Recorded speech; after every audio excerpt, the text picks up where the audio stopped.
سلام خدمت بینندگان عزیز. امروز آموزش تهیه قلمه پاشنه‌دار و بدون پاشنه از درخت انگور سفید بدونه یا همون انگور کشمشی رو داریم. با ما همراه باشید، مرحله به مرحله آموزش میدیم. دوستان، این باغ مادری رو هرس کردیم. این قسمتی که مشاهده میکنیم، حالا اون شاخه هاش رو جمع کردیم، شاخه هایی که بریدیم و میخوایم از آنها قلمه پاشنه‌دار و بدون پاشنه تهیه کنیم. برای تهیه قلم های پاشنه‌دار بهتره از شاخه های کمی ضخیم و قوی استفاده کنید. الان برای مثال ببینید، بعد تایم قلم گیری بهتره که یه گره هم این قسمت پایینی برای قلم های پاشنه‌دار داشته باشه. اگر این قسمت گره هم نداشته باشه مشکل نداره، ولی بهتره که این قسمت قلمی که از تنه درخت 2 ساله هستش و این 1 ساله هستش، بهتره که اینجا یه قلمه داشته باشه. خب از انتها اینجا اگه این گره هم نداشته باشه که مشکل نداره، میتونید از همینجا اگه نبود، ولی بهتره که باشه. بعد این قسمت قلمه هم از این بالا قطع کنید.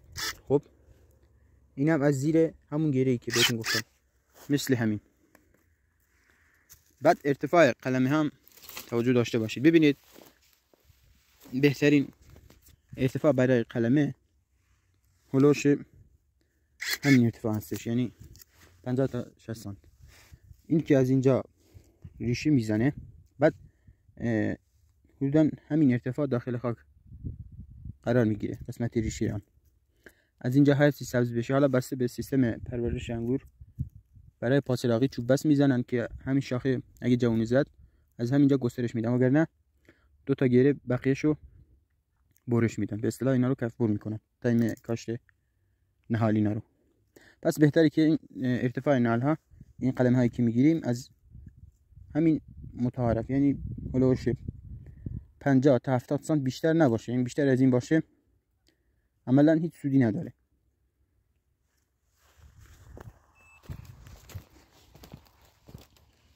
ببینید این الان قلمه خوبی هستش، قلمه پاشنه دار خوبی. حالا در ادامه ویدیو طرز تهیه قلمه های بدون پاشنه هم آموزش میدیم. ببینید اینجا هم یک گره از درخت 2 ساله داشته باشه مشکل نداره، ولی اگه باشه خیلی بهتره برای قسمت ریشه زایی آن. خیلی هم براشون سوال بود فرق بدون پاشنه و پاشنه دار چیه، چرا اینقدر قیمتاشون با هم فرق میکنیم. ببینید درصد گیره این قلمه های بدون پاشنه دار خیلی بیشتر از بدون پاشنه هستش. بدون پاشنه ها رو معمولا کسایی تهیه میکنن قلمه ها رو که بخوان در عزم زیاد، مثلا نهالستان ها، یا کسایی که تعداد خیلی زیاد نهال لازم دارن، مثلا بالای 2000 تا 5000 تا نهال لازم دارن، اول میان و عجله هم ندارن، میان قلمه رو تهیه میکنن، سپس بعد 6 ماه 1 سال که درصد خطاش مشخص شد، کدومش خشک شد کدومش رشد کرد، میان اینا رو استفاده میکنن. ولی اونایی که نمیخوان اینقدر صبر کنن 1 سال و میخوان قلمه با درصد گیرایی بهتر، معمولا درصد گیرایی این پاشنه دارا حدودا 50 تا 70 درصد هستش. خب حالا تا 80 درصد هم گیرایشون افزایش پیدا میکنه، اونم بسته به راهکارهایی که وجود داره. اگر نه اینا رو به صورت سنتی همینجوری توی خاک بکاری، بعد به صورت دسته‌ای با هم بکارید، یعنی فاصله شون خیلی کم باشه، اینا واقعیتش زیاد رشد نمیکنن، یعنی درصد خطاشون خیلی بالا میره. پس بهتره از نهال انگور استفاده کنید اگه عجله دارید و میخواد استفاده کنید. بریم برای تهیه قلمه های بدون پاشنه و پاشنه دار. ببینید من گوشی رو یه جای نگه دارم که بتونم هم کارم انجام بدم، هم فیلم برداری برای شما ریکورد کنم. اینجا جای خوبی هستش. ببینید برای قلمه های بدون پاشنه هم بهتره از همین قسمت پایین گیره برش بدید تا این ارتفاع. خب اندازه متعارفش. حالا میتونید تا 5 تا گره یا 5 تا بند نگه دارید. خب اینم از قسمت بالای قلمه هرس کنید. این قلمه های بدون پاشنه رو باید به روش ماماروف بکارید.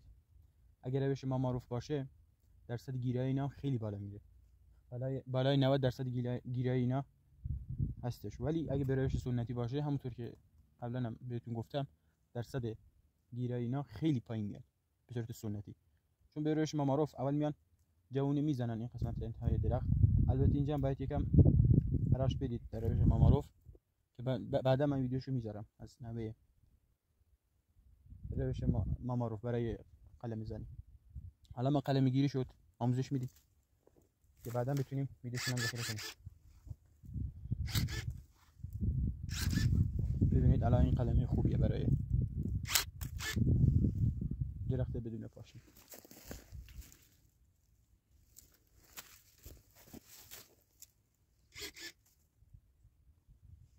این که کلا انگور سیاه اونو جداگونه بعدا قلمه میزنیم.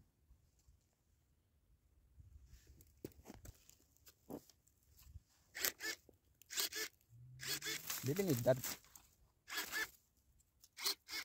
در قلمه گیری درخت انگور، حالا چه انگور سفید باشه چه انگور سیاه یا انگورای دیگه،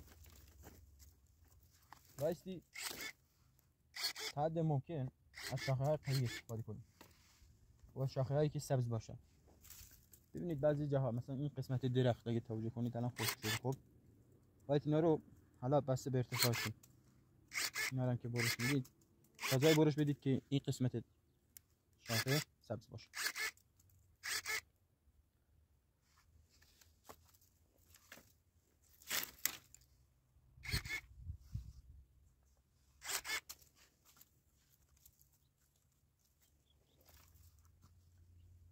این قلمه هایی که تعیین میکنیم خودمون مستقیما دست مشتری نمیرسونیم، خودمون میان قلمه میزنیم تبدیل به نهال میکنیم. دیگه اون چیزایی که شما میبینید نال های انگور سفید اینجوری تهیه میشه، اینایی که ما توی سایتمون قرار میدیم، پیج اینستاگراممون.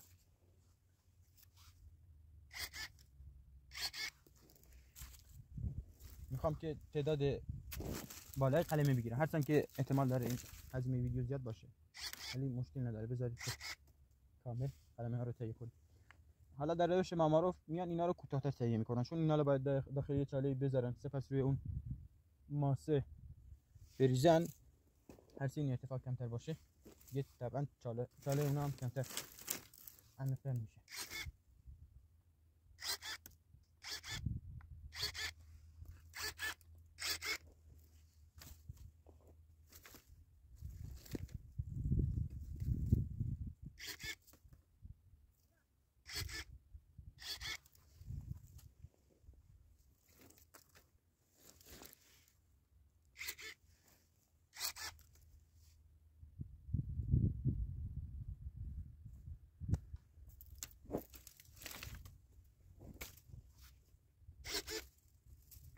ببینید روش ماماروف بهترین روش برای ریشه‌زایی قلمه های بدون پاشنه هستش، چون درصد خزانشون خیلی پایینه.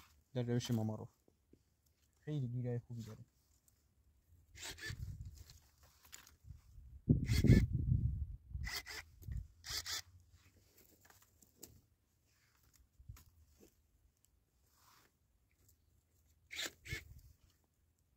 ببینید این قسمت درخت خب 3 تا گره داره. حالا این قسمت درخت هم 3 ساله هستش، این برای ما مهم نیست. تا حد ممکن گفتم برای پاشنه دارا حداقل یکی از اینا داشته باشه، 2 تا که ضروری نیست، یه دونه کافیه. از زیر اون برش میدید این قسمتشون. بیشتر از این گفتم که ارتفاع ندید، چون یه جوری استفاده ای نداره، چون باید کف بر بشه اینا.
حالا برای اینکه کارمون راحت‌تر بشه اول میان قلم‌های بدون پاشنه رو کنار میذاریم، فقط پاشنه دارا رو انتخاب میکنیم.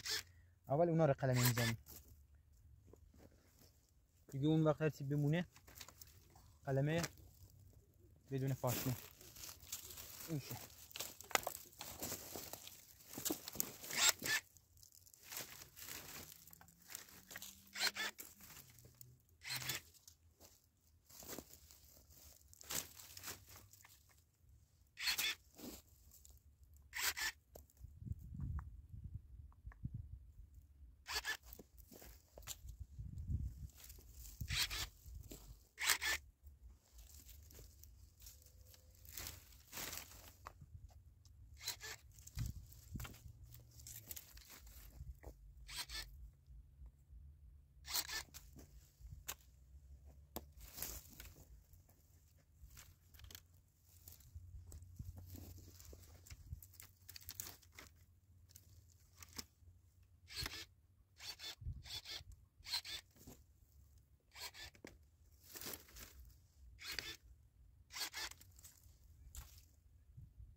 ببینید این شاخه که میمونه با این اندازه درسته اینا سبز میشن، ولی بعد ممکن از اینا استفاده نکنید دیگه.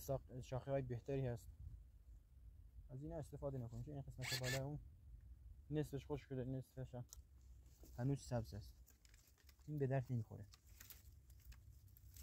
این هم که درخت انگور سیاهه، اینا رو باید جداگونه تهیه کنیم، نذاریم با هم یکی ها قاطی بشن.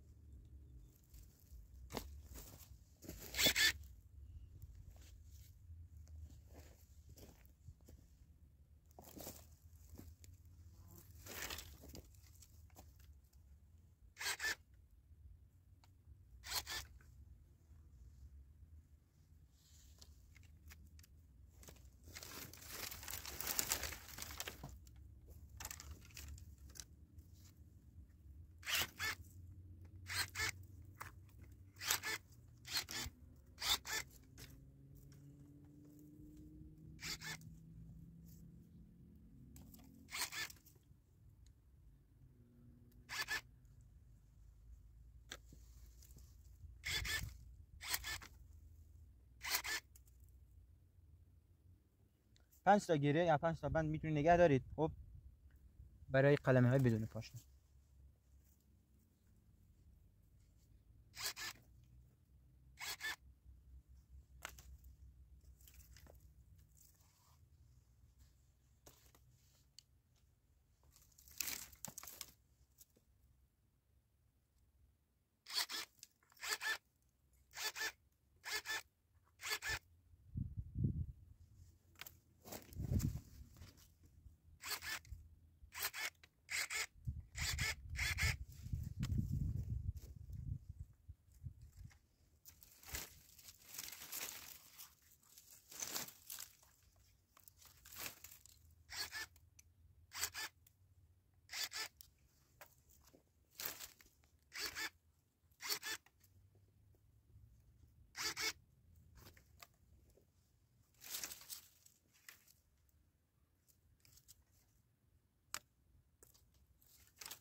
این قسمت هایی که پوستشون افتاده، از اینا تا حد امکان قلم تهیه نکنید. میشه از اینا هم استفاده کرد ولی بهتره که از قلم های سالم و نیرومند استفاده کنید.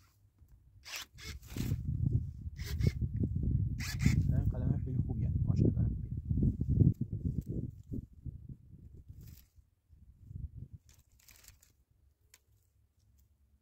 بعد برای این روش مامارو باید تا حد امکان قلم های درست حسابی تهیه کنید، یعنی اینکه کج و کوله نباشن.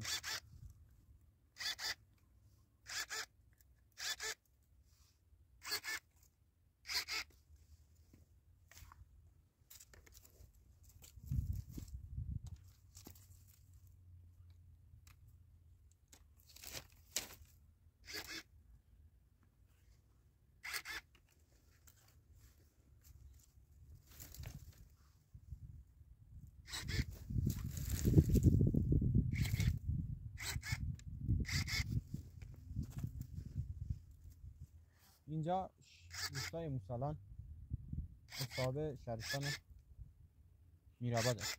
الان میرآباد هم قبلا جزو شهرستان سردشت بود ولی اخیراً یه سال اخیر از سردشت جدا شد.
حالا شانس ما بارون اومد دیگه باید جمع کنیم.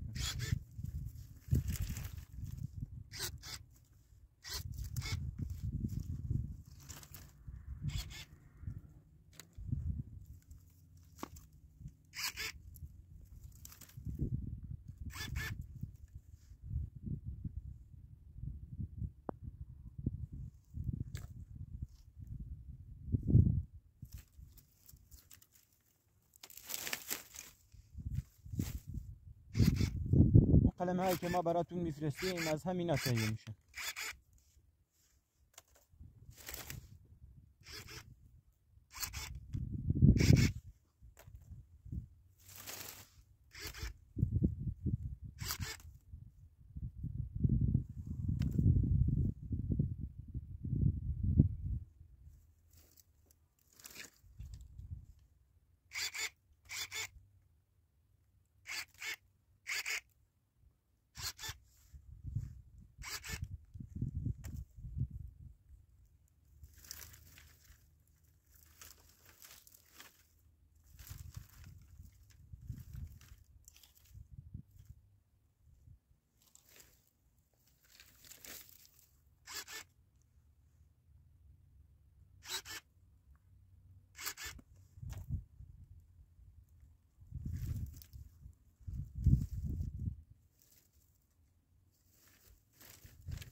نظرتون این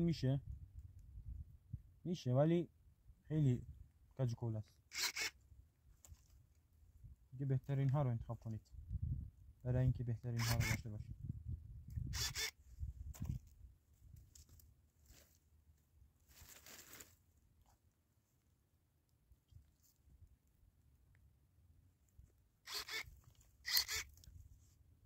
ببینید شاخه خوبیه ولی پوستشو انداخته. اشکال نداره.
این تعداد قلمه بدون پاشنه تهیه کردیم. این هم از قلمه های پاشنه دار.